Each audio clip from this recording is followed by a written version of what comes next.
então dar continuidade aqui, né? No contexto, nós paramos no capítulo 11 e agora Jesus vai ensinar na perseverança da oração e ele vai dizer, olha, todo aquele que pede recebe, o que busca encontra, a quem bate, né, lhe abrirá. Ó, se apesar de seres maus sabeis dar o que é bom aos vossos filhos, quanto mais o vosso Pai que está nos céus vos dará o Espírito Santo a todos que pedirem. Então, esse texto às vezes é usado para a gente dizer assim, não, pede, cara, que Deus vai te dar. Mas Deus está dizendo aqui, olha, vai dar o Espírito Santo. Aquele que pede, vós que sois maus, sabe dar coisas boas aos vossos filhos, quanto mais o vosso Pai vos dará o Espírito Santo, aquele que pedirem. Então não é qualquer coisa, é o Espírito Santo. Se liga. Jesus expulsou um demônio que estava mudo, né? E aí as pessoas começaram a dizer assim, olha, é por Beelzebul que Jesus está expulsando o demônio. E aí Jesus vai dizer assim, olha, uma casa dividida contra si mesma, ela não pode subsistir. Então, toda pessoa, se Satanás expulsa Satanás, como que ele pode subsistir? É o que Jesus está explicando. Toda pessoa que não está comigo, contra mim está. E aquele que comigo não ajunta, espalha, finaliza Jesus dizendo. E agora vai falar da maneira de Satanás agir, que quando ele sai de uma pessoa, né, aí o espírito sai, vaga pela terra e procura outros 7 espíritos piores. Quando esse espírito maligno, junto com os outros 7, eles voltam, e se ele encontrar a casa, né, varrida e em ordem, aí ele vem, né, varrida e desarrumada, aí ele vem e habita dentro dessa casa.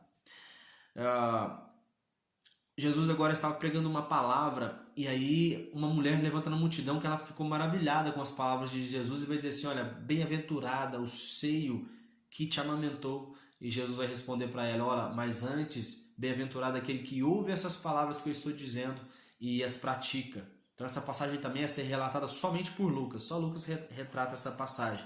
A gente vai se deparar aqui com várias passagens que só Lucas relata, né? Nesse nosso contexto aqui. Jesus agora vai admoestar, né, uma multidão, dizendo, ô geração perversa, né, somente o sinal de Jonas vai ser dado a vocês.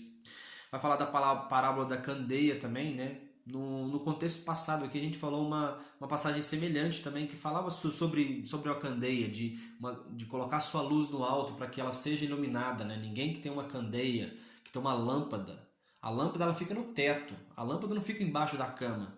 Então ele está querendo dizer, olha, essa lâmpada são as nossas obras, né? Tudo que a gente faz, a gente tem que colocar para que todo mundo veja.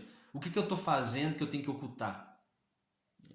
Tudo que eu tenho que fazer, as pessoas, tipo assim, podem saber o que eu faço de oculto que as pessoas não podem fazer, não podem saber.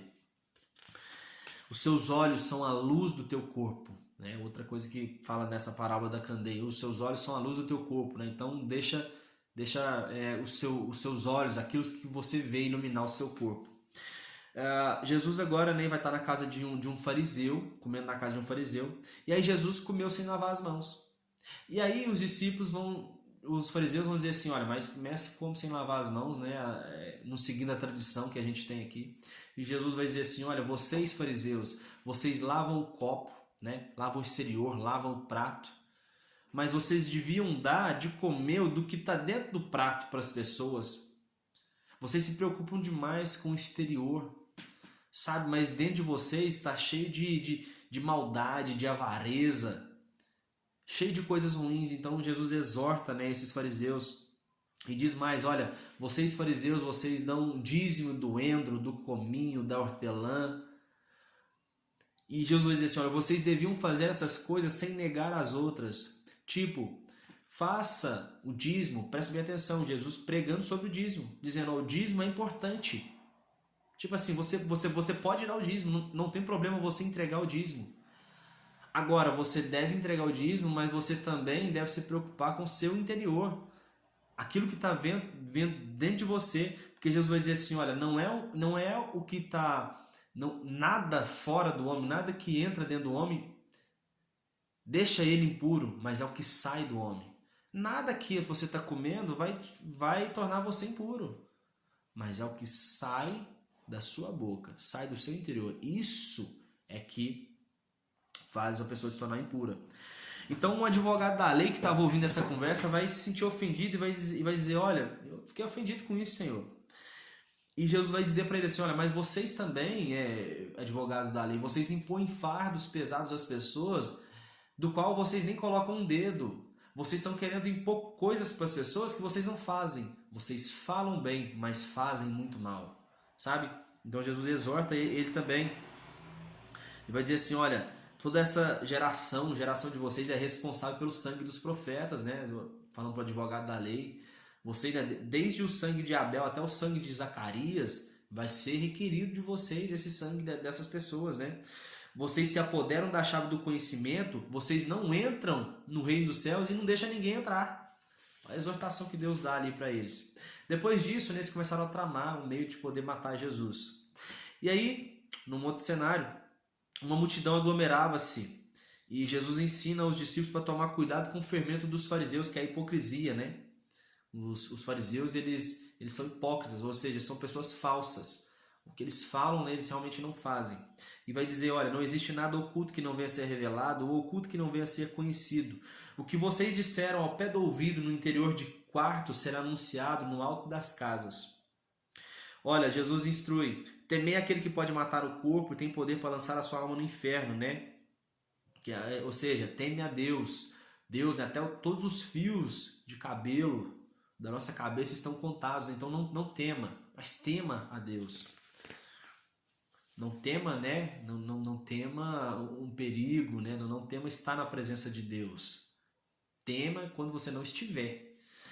O que confessar diante dos homens, também o Filho do Homem o confessará diante dos anjos, né? Fala sobre o pecado do Espírito Santo, que todo pecado dito contra o Filho do Homem vai ser perdoado, mas contra o Espírito Santo não vai ser perdoado. É a pessoa dizer assim, alguém que está manifestando uma língua estranha ou algo do gênero, e você disser, o que fizeram com Jesus? Olha, você está expulsando demônios por Beelzebul.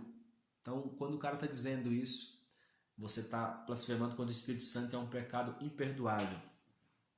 E aí, nessa passagem também diz, olha, quando levarem vocês forçados às sinagogas ou algum governante, não se preocupe com o que vão dizer. Preste bem atenção, esse texto também é usado quando diz assim, olha, pode pregar, irmão, porque tipo assim, quando você chegar ali no púlpito, as pessoas, o Espírito Santo vai colocar as palavras na sua boca, quando na verdade o que está dizendo o texto é o seguinte, quando levarem vocês presos por causa da palavra, não é porque você assassinou alguém não, porque você roubou alguém, é quando vocês forem presos por causa da palavra, levarem a governantes ou numa sinagoga, não se preocupe com o que vão dizer, porque o próprio Espírito Santo aí vai colocar palavras em sua boca. Então, um homem na multidão ele levanta e vai ordenar a Jesus, dizendo assim, olha Jesus, ordena que meu irmão divida comigo a herança. E Jesus vai dizer assim, olha, quem foi que me constituiu juiz entre vocês, né? Então assim, olha, toma cuidado com a avareza, né? Porquanto a vida de uma pessoa ela não se constitui do acúmulo de bens que ela possui. Então Jesus exorta aquele homem, né, que estava querendo a herança, né?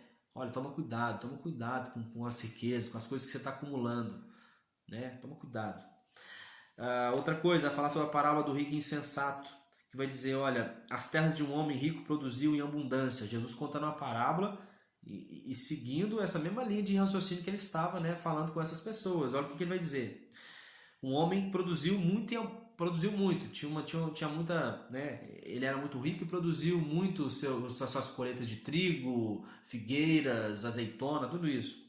Aí ele não tinha onde armazenar aquela colheita, ele pensou assim, olha, eu vou fazer o seguinte, eu vou destruir os meus celeiros de armazenamento, vou construir outros maiores, e aí eu vou armazenar meus alimentos e vou dizer para minha alma assim, alma, fica tranquila porque agora você tem muitos alimentos para viver há bastante tempo.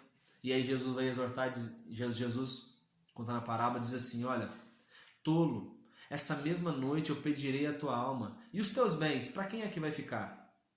Então, ele finaliza dizendo, olha, isso acontece com quem poupa riquezas para si mesmo, mas não é rico para com Deus. Então perceba, Jesus ele está dizendo, você vê, né, ele começa a exortar sobre a questão das riquezas e começa a dizer para a gente, para que tipo assim, para que eu tenho que acumular tanto dinheiro para mim, para isso servir depois de briga entre parentes, né, entre filhos.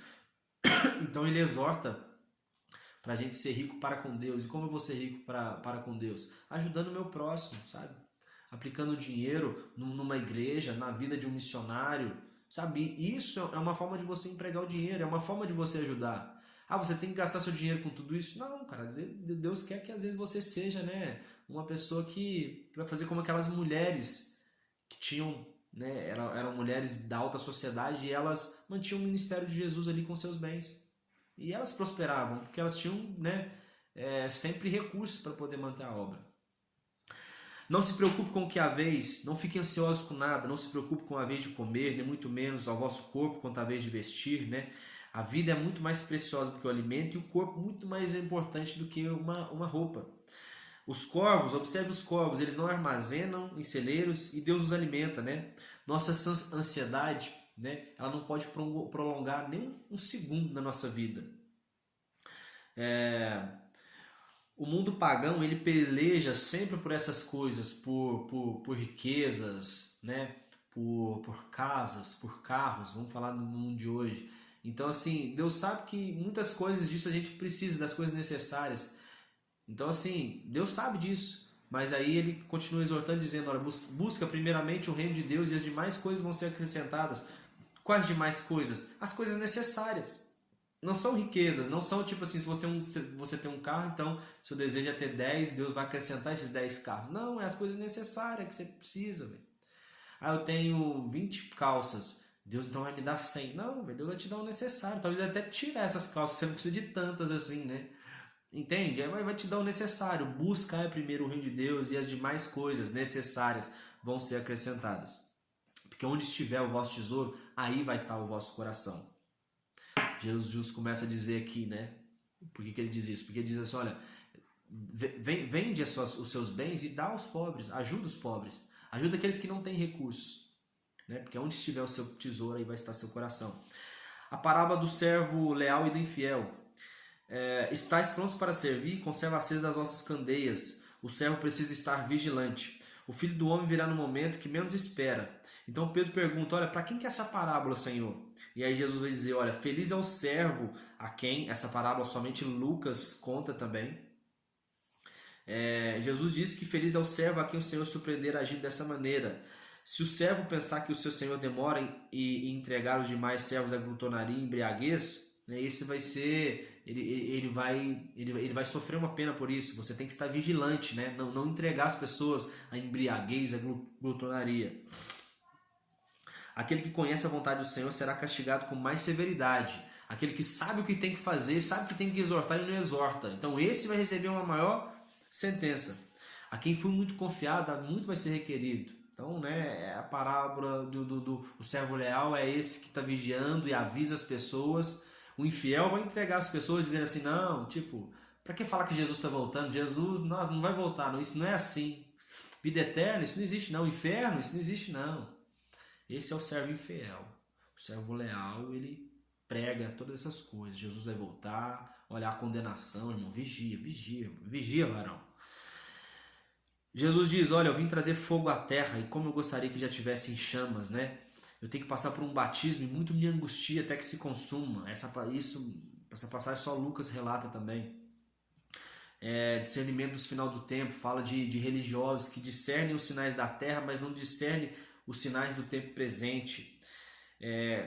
Quando você fazer de tudo para você reconciliar, Lucas também, só Lucas diz sobre essa questão, de quando você for para você se reconciliar, na verdade, com o teu adversário, para que ele não te leve ao juiz, que é Deus, e aí você seja condenado por causa disso.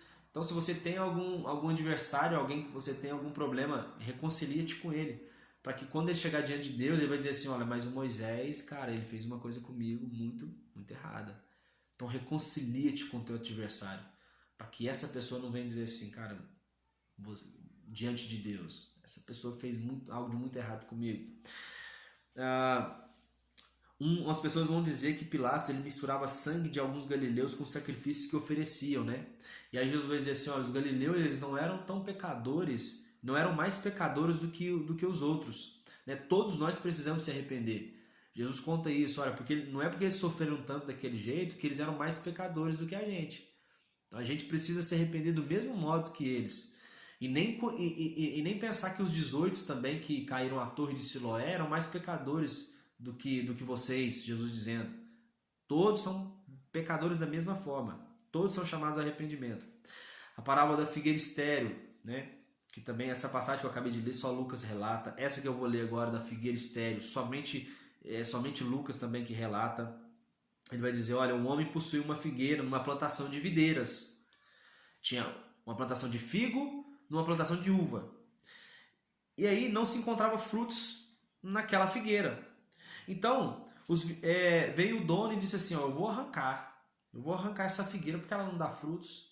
Mas os vinicultores, os que cuidavam das uvas, vão dizer assim, não, deixa que a gente vai cuidar mais um ano dessa figueira. A gente vai escavar próximo dela, colocar adubo, né? Humus, vamos colocar humus ali, vamos cuidar dela. E se ela não der um fruto em um ano, aí você pode vir arrancar. Só Lucas relata essa passagem. Outra passagem da mulher curada no sábado, somente Lucas relata essa. Uma mulher que há 18 anos ela andava encurvada.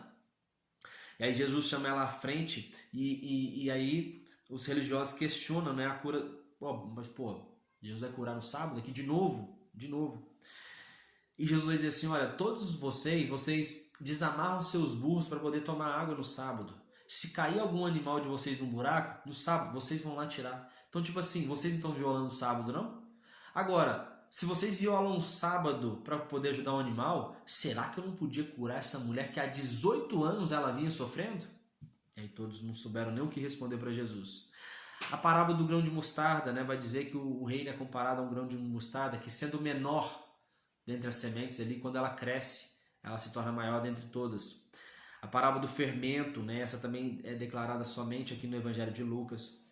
O reino de Deus é comparado a uma mulher que misturou 3 medidas de farinha e toda a massa ficou levedada. 3 medidas de farinha pode ser comparada, né, ao homem, né, que é tripartite, né, é alma, corpo e espírito. E aí misturada, isso tudo misturado ali com a presença de Deus, isso, sabe, isso aí se torna algo muito grande. Fala também sobre a porta estreita, né?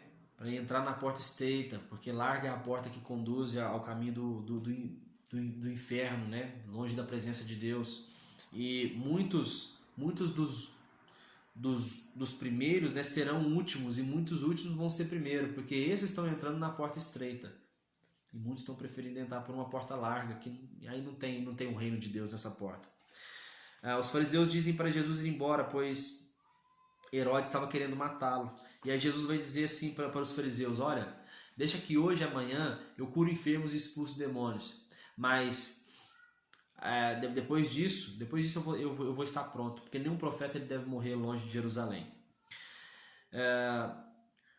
Outra passagem também que é relatada somente, né, somente por Lucas. Jesus comendo na casa de um importante fariseu, aí veio um homem hidrópico, que ele tinha um corpo todo inchado. Jesus vai chamar esse homem na frente, que era no sábado de novo, né? Aí Jesus chama esse homem na frente de todos os fariseus e diz assim, olha, é certo curar no sábado? E eles não souberam o que responder, então Jesus ele vai e ele cura ali no sábado. E ele repete as mesmas coisas, olha, que ele tinha dito depois. Quando um boi de vocês, uma ovelha cai num buraco, vocês vão lá e tiram, né, eles do buraco. Então por que não pode se curar no sábado? Mais uma vez reiterando esse questionamento a eles. E para a gente finalizar, Jesus vai falar assim, olha, quando Jesus estava, né, na sinagoga e ele estava observando que as pessoas escolhiam os melhores lugares, né, para sentar, a Jesus propôs uma parábola. Olha, quando você for convidado para uma festa, na verdade não era na sinagoga não, era numa festa. Aí Jesus vai dizer assim, olha, quando você for convidado para uma festa, não procure lugares de honra, pois pode ter alguém mais importante do que você para aquele lugar. Então assim, procura um lugar mais afastado, porque assim, se a pessoa te chamar depois para você ir para um lugar de honra, é muito mais bonito, né? Você não vai passar vergonha. E aí Jesus vai dizer para o dono daquela festa o seguinte, olha, quando você der um banquete também, não chama assim grandes autoridades, pessoas importantes não. Chama os aleijados, chama ali os deficientes, os pobres, porque essas pessoas não podem recompensar a você. E quem vai te recompensar vai ser Deus. Porque se você chama pessoas importantes, essas pessoas depois te chamam para um outro evento, te recompensa de alguma forma. Mas agora um pobre, um aleijado, um deficiente, o que essas pessoas podem te oferecer? Quem vai te oferecer é Deus. Então, é isso, né? Nós terminamos aqui no capítulo 14 e já já a gente volta com a última parte do contexto bíblico do Evangelho de Lucas. Valeu!